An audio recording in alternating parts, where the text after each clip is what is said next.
कल्याण डोंबिवली पालिकेच्या वतीने देशाचा 77वा प्रजासत्ताक दिन मोठ्या थाटामाटात साजरा करण्यात आला। आयुक्त अभिनव गोयल यांच्या हस्ते ध्वजवंदन करण्यात आले।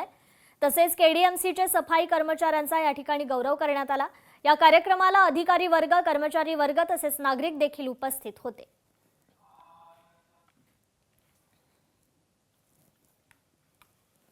प्रत्येक नागरिकांना आणि विशेष करून केडीएमसी क्षेत्रात प्रत्येक सिटीजनला याच्याबद्दल हार्दिक शुभेच्छा देतो।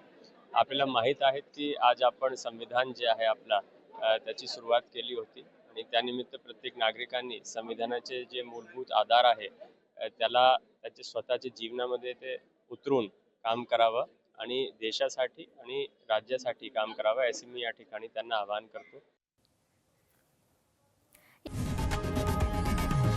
लोकशाही मराठी ऐका, पहा, जागरूक रहा।